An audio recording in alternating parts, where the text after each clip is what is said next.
Donald Trump qui sera bien présent. Ce sera sa première visite à l'étranger depuis sa réélection. Il l'a confirmé lui-même, il sera là. Oui, c'est quelque chose, si ce n'est inédit, au moins très rare. Un président élu, mais pas encore investi, qui se déplace déjà overseas, c'est-à-dire à l'étranger. De Donald Trump, on avait le souvenir, il y a 5 ans, d'un tweet, d'un conseil en lettres capitales à l'époque pour les pompiers de Notre-Dame. On l'a fait ressortir.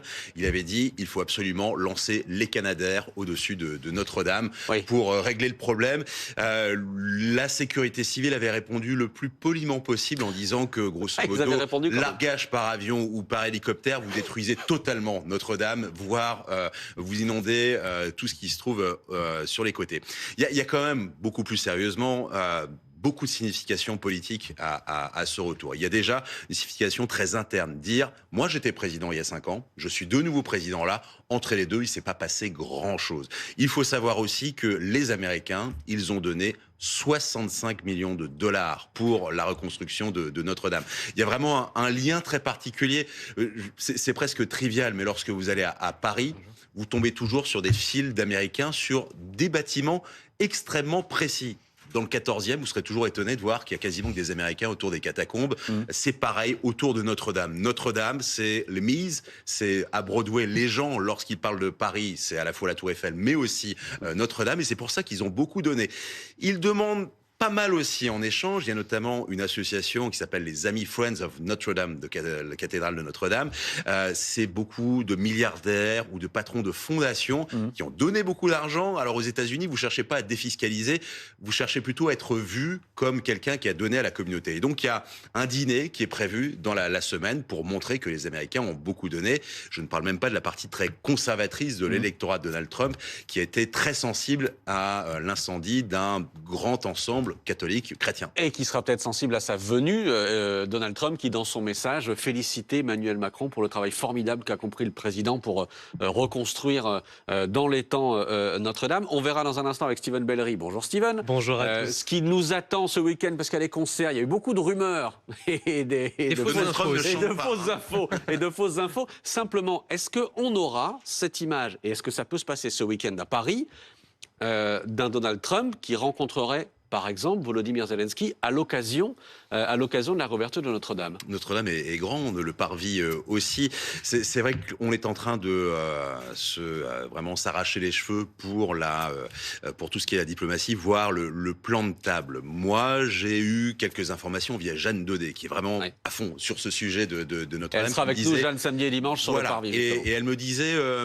les informations qui sont ressorties sur la presse, dans la presse sur la non-venue de Donald Trump, moi, c'est pas tout à fait ce que j'ai. J'ai notamment des préparations sur un entretien bilatéral avec Emmanuel Macron, qui est en préparation. Et ça aussi, c'est intéressant. N'oubliez pas que Emmanuel Macron était le tout premier, mais alors vraiment très tôt, le tout premier chef d'État étranger à féliciter Donald Trump. Et on a envie de penser qu'il retente sa chance. Moi, j'ai revu les images à Biarritz. J'y étais pour le sommet du G7.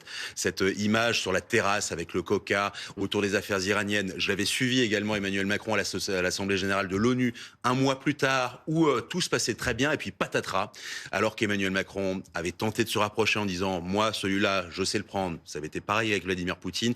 Le sommet de l'OTAN, j'étais là, dans la salle. C'est l'un des moments de congélation les plus forts que j'ai pu connaître de ma carrière, avec les Mike Pompeo, avec toute l'administration Trump, et ce face-à-face, c'était terminé. Là, on a l'impression qu'Emmanuel Macron retente sa chance. Essaie de retisser des liens. Il essaie de retisser des liens. Zelensky sera là ou pas?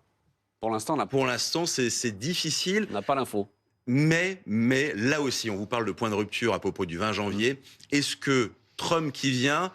Ça ne veut pas dire qu'il ne va pas y avoir des appels en disant « Écoutez, je vous avais dit que j'avais peut-être piscine ce jour-là. Bon, je veux être sur la photo parce que on l'espère, Steven va parler du plateau à venir, mais c'est vrai que pour l'instant, qui va prendre toute la place et la vedette, c'est pas celui qui chante, c'est celui qui sera avec la cravate rouge en train d'écouter. Et on le voit à l'écran, là. Steven Bellery. Il y a eu, je le disais, pas mal d'infos, de fausses rumeurs, etc., notamment Paul McCartney, où il était question qu'il chante, etc. Finalement, il sera pas là. Il ne sera pas là physiquement ce week-end pour une raison toute simple, c'est qu'il remonte dans son avion, dans son jet privé jeudi soir après son dernier concert à Paris, la Défense Arena. Direction Madrid, sa tournée européenne se poursuit. C'était impossible pour lui en termes d'agenda d'être là.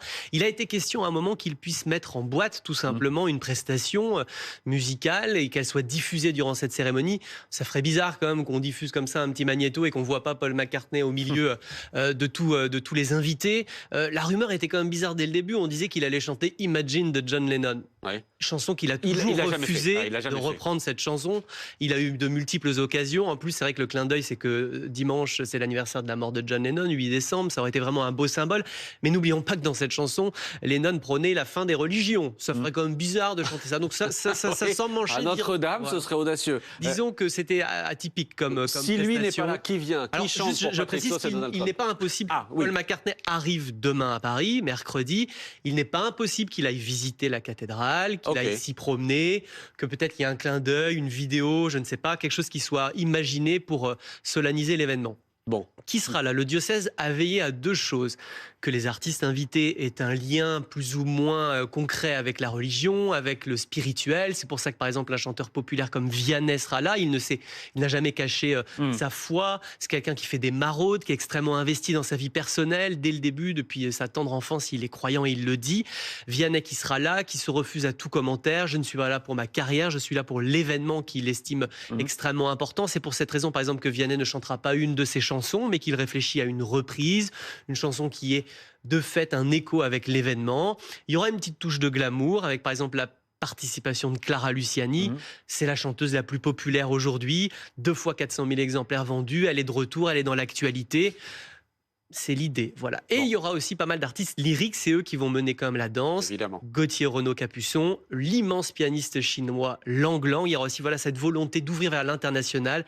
Iba Tawaji, voilà, des artistes qui sont aussi dans la francophonie, comme Angélique Kidjo, qui seront dans cette cérémonie musicale.